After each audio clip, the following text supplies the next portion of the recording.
Hey guys, Epengu here at EVO Day 1. I'm joined here by Duck. We stand in front of the scene of wreckage where he has just destroyed his round 1 pool. Duck, how are you feeling?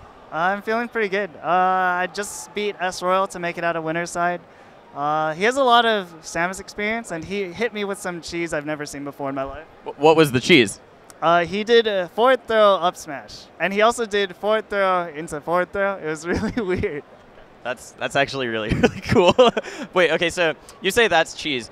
Now, I know you spend a lot of time in the lab figuring out Samus stuff. I still tell people whenever I meet them about that chic spot dodge down smash punish you figured out recently. Why is it that you spend so much time labbing out Samus stuff? Like, why is that your go-to to learn about the game? So the reason I do that is because there's a lot of situations as like a mid-tier character, or just like even as like a character that plays losing matchups, where you can know what the other person is going to do, but you can't actually punish it. Because also when I think of a read as having 3 components. You have to know what they're going to do, when they're going to do it, and where they're going to do it. Okay. And being able to punish something consistently when you have to know all 3 is just not humanly possible. But if you can make one of those things reactable, so like I know Sheikah's going to down smash. I know she's going to do it here. I just don't know when. But if you can react to when Sheik does it, then you only have to read 2 things. Right. And so like that's why I do it, is because like there's a lot of situations where I know what they're going to do, but I haven't found a consistent way to punish it. Maybe I can punish it if I do read all 3. Maybe my timing is just immaculate and I'm just perfect, but that's not really like it's not reasonable to do over a prolonged period of time, especially when there's like human error on my side and their side. But when you do that, it's not cheese. It's cheese when S Royale does it, but not when you do it. So I define things as cheese as they only work if the other opponent is not aware of what it is, right? So everything that I think of or like lab out, I will also lab out what the answers are to see like what is the eventuality. Like if I do this one thing and it works, if every other Samus does it and people know the counters, is it still a good thing, or does it instantly become completely useless? So like that's my gripe with a lot of what like Gumi and YCZ lab out, is because a lot of their stuff only works if the other person just has never seen this before and they have no idea what the counters are, because it's not realistic for somebody to be able to figure out the counter like mid game, right? But like if after they lose, like Squid for example, got bodied by Gumi because Gumi kept doing wall jump up air.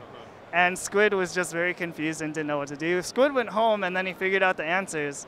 And it's like, yeah, I already knew the answers. I already knew that this recovery like isn't like the ideal one in the vast majority of situations. And it just doesn't work anymore. So do you, in general, try to eliminate cheese from your game at all, or is there any moment where you might try and rely on cheese if you think someone doesn't know the answer? I generally pretend as if people know the answers to the stuff that I do.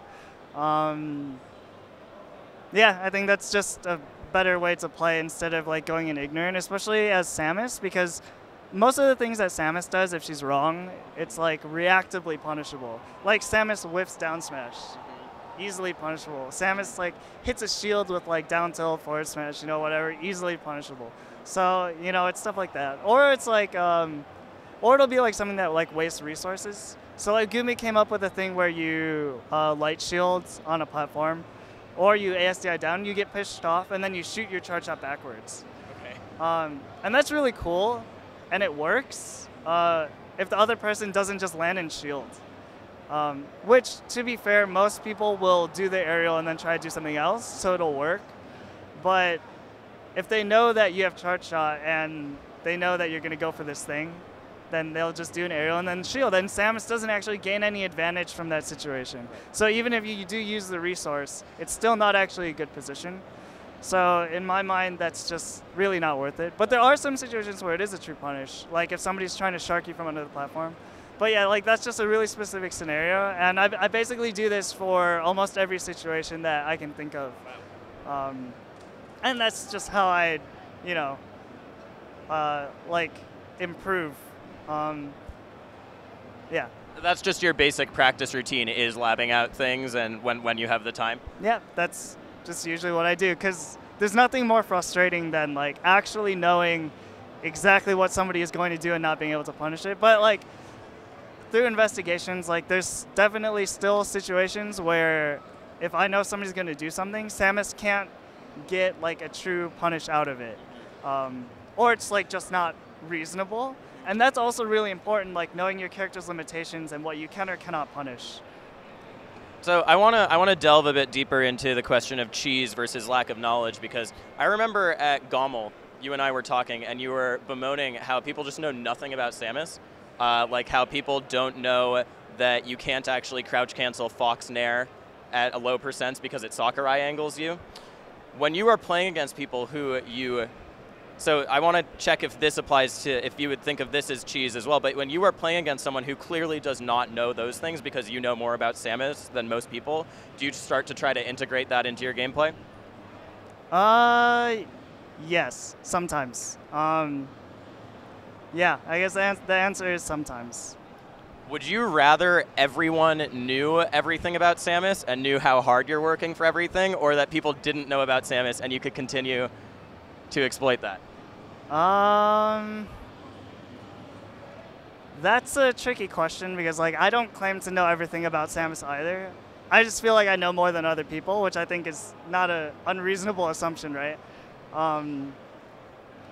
But yeah, I think that's just a hard question, because there's so much that everybody doesn't know about Melee. Like for everything that I know about Samus, there's like 10 things I don't know about like Sheik, or like even like Falcon or Falco, right?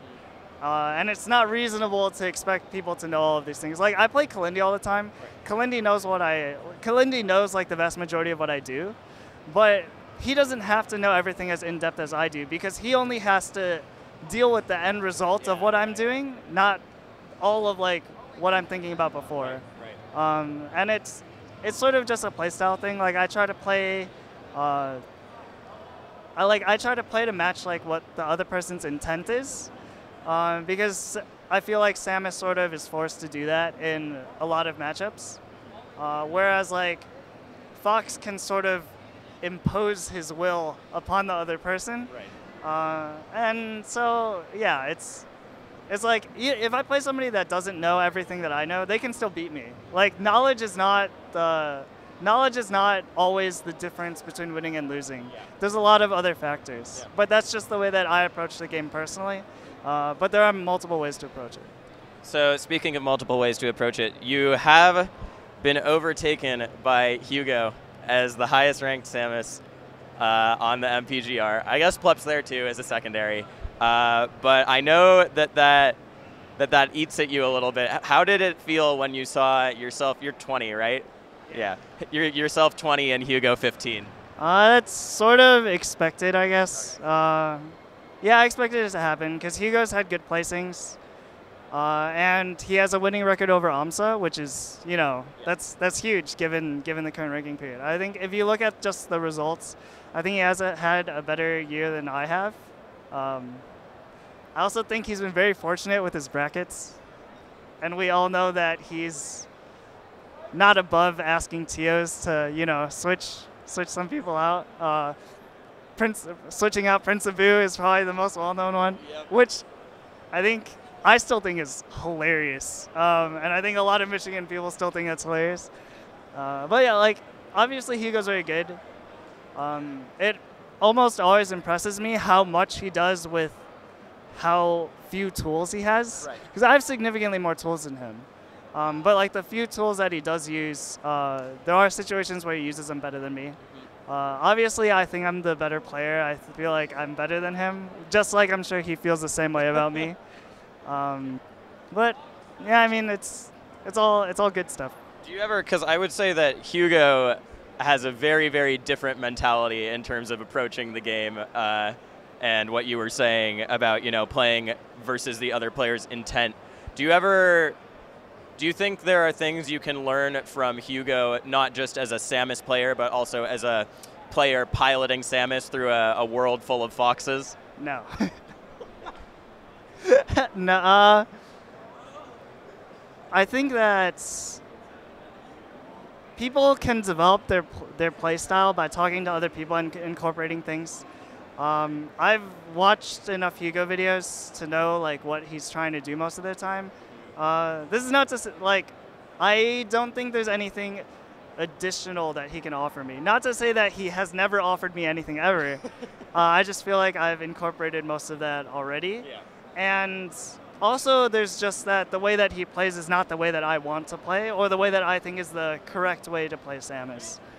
So there's, you know, ideological differences, and like that's always going to show in the way we approach the game and like the way that we play. So can you think of any other players who you do think have the same, I want to say, cerebral approach to the game as you do, where you were talking about Kalindi and it gave me a really funny image of all he sees is a forward tilt, and in your mind it's like the woman in the calculations meme of where the forward tilt is. But do you think there are, who are the other players that you look to for that idealized play style?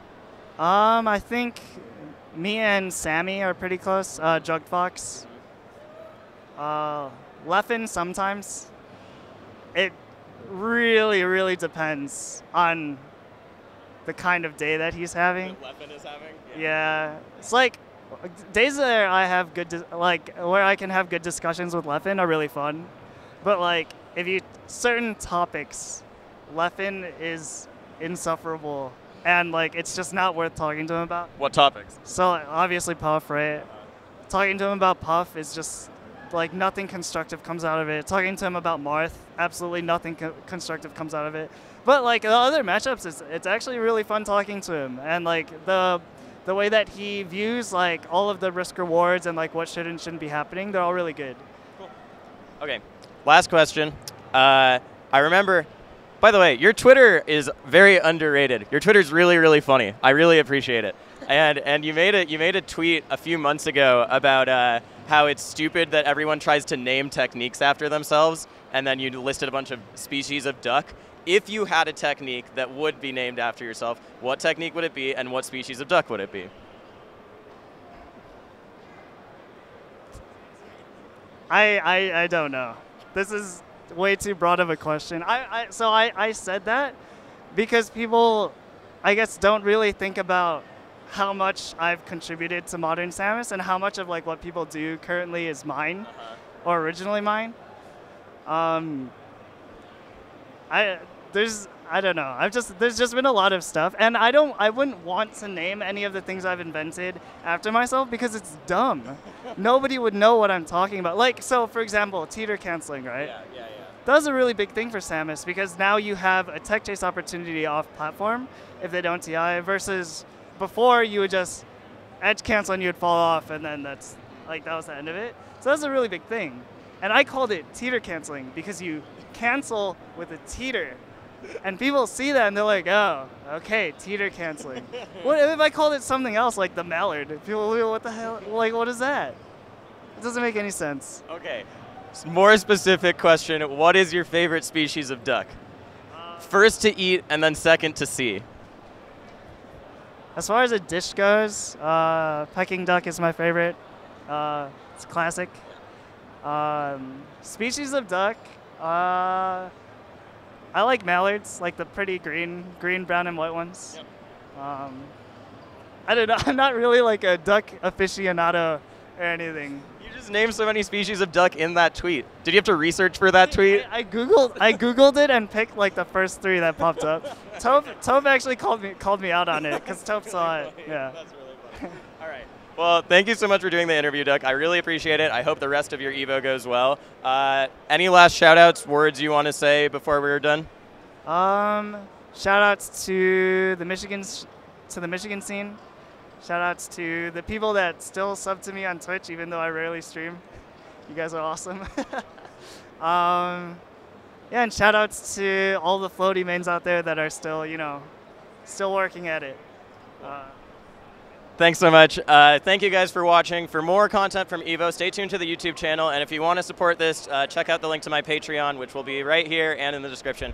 Thanks, guys. See you soon.